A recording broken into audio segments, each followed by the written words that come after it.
Shiren the Wanderer, the mystery dungeon of Serpentcoil Island, is officially launching onto the Nintendo Switch on February 27th of next year. And today I wanted to go over a couple of brand new features that players are going to be able to enjoy as the developers choose to twist and change some ideas around regarding the mystery dungeon aspects of the game.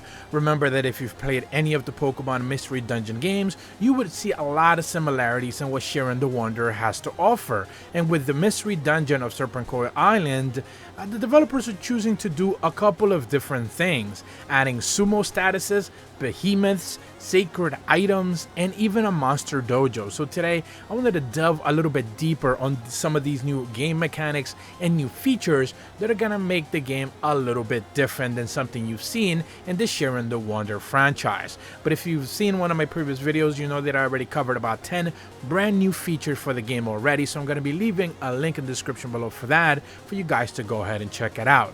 First and foremost, one of the things that I want to introduce to everyone as you watch some of the latest game trailers is the Shiren the Wanderer's sumo status. There are many statuses, conditions, and effects in this game, but one of the most powerful ones is the sumo status, a brand new effect being added into this game.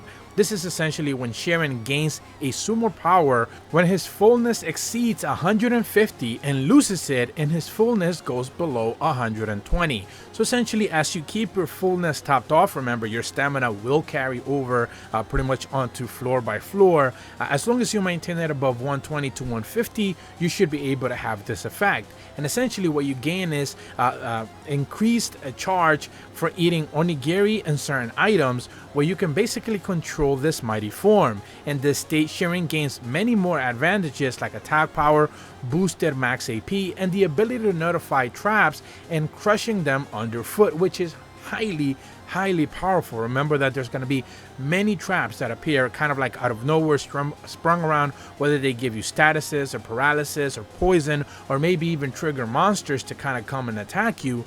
Anytime you can actually bypass a trap that you didn't necessarily see, it's a huge power up, and the sumo boost is pretty much that, guaranteed in a nutshell, and it provides movability across the map.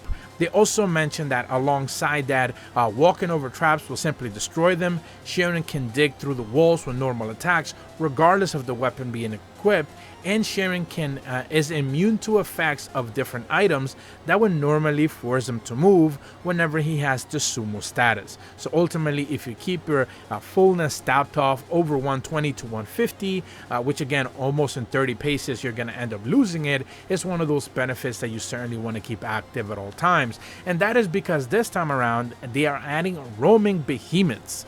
These exist in mysterious gates and are said to lead another monster from a different realm or a giant version of that monster into the very arena that you're trying to explore at this point in time as a behemoth. Sometimes these behemoth gates open up inside of the dungeon, so beware when you see one on the map. Behemoths are far more powerful monsters than any normal you can actually come across in that very specific dungeon, and they wield extremely high attack power and are completely immune to attacks from the front or the sides, thanks to the defensive behemoth barrier. If you come across a behemoth, your best option is to run. Now, that doesn't necessarily mean that they're unbeatable and you cannot beat them. You can certainly attack them from behind and flank them, but because they are faster and more powerful and they have those purple orbs or behemoth shield as it's called to defend them, it's pretty much going to be one of those things that you're going to have a pretty tough time. They're immune to different attacks from the front and the side, and they're vulnerable attacks to the back. So pretty much if you're getting the advantage and sneak up on them, you might be able to do some pretty serious damage. And to do some of that damage, they're introducing sacred items. This is a new addition for this game, and sacred items are a rare piece of equipment that carry random enhanced abilities alongside with it. There are two types of increased rare and powerful sacred items, blue and golden. Golden items are more rare, but their effects vary each time. So the blue items have more powerful effects than golden items. And in addition, there is a rare category called runes and natural runes, found in some of the most sacred weapons and shields, pretty much anything that you find easily equipable as a direct weapon upgrade. These natural runes have a unique effect that can be obtained pretty much anywhere. And there's a couple of screenshots that I kind of want to overlay in this video, showcasing to you guys just some of the examples of the runes that you're going to be able to equip. They mentioned that often these have a high base value for regular equipment. They sometimes have runes not normally found in regular versions of that equipment, so basically passive boosters that you wouldn't necessarily expect to be found there. And lastly, sometimes a natural powerful rune could be attached to one of these sacred items that makes it extremely powerful and something you want to be able to keep in your inventory as best as possible. And lastly, to kind of like follow up on all of that, is the Monsters Dojo. The Monsters Dojo is a special facility where you can simulate dungeon encounters and practice to your heart's content, allowing you to learn and train and face the real thing.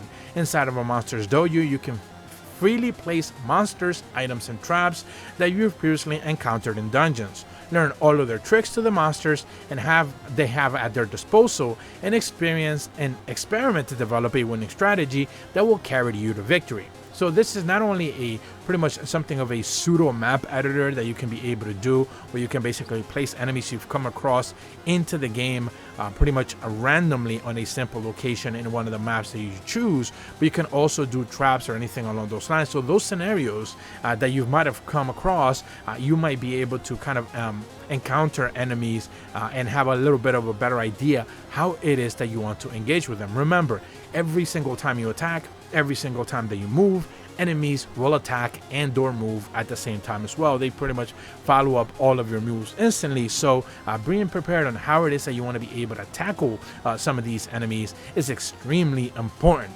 The last thing that I do want to quickly mention is the introduction of a couple of brand new characters like Hibiki. They mentioned that the young quartermaster of the Red Orca Pirates, she loathes greedy people and follows the Red Orca model, only for taking what they need. Hibiki travels to Serpentcoil Island in search of a particular lost treasure. Alongside that, they also mentioned that Soku-sen is another character you'll come across, the loyal boatswain of the Red Orca Pirates and Hibiki's right-hand man. He accompanies and aids Hibiki on her exploration into Serpentcoil Island. Lastly, they mentioned Tugo, the bombastic captain of the Black Shark Pirates. He's brought his crew to Serpentcoil Island with the intention of claiming every last bit of treasure himself. And of course, there's Seki, the leader group of ninja living covertly on Serpentcoil Island. Despite her exceptional skills as a ninja, she is best known for her kindness. She is beloved by her fellow ninja, who fondly refer to her as their princess. So these are just some of the characters you're going to be able to see in the story of Shiren the Wanderer, the Mystery Dungeon of Serpentcoil Island, which launches once again worldwide onto the Nintendo Switch February 27th of 2024. If you're brand new to my channel, be sure to leave a like and subscribe, hit the bell to receive notifications when the videos go up, and as always, thank you so much for watching. See ya!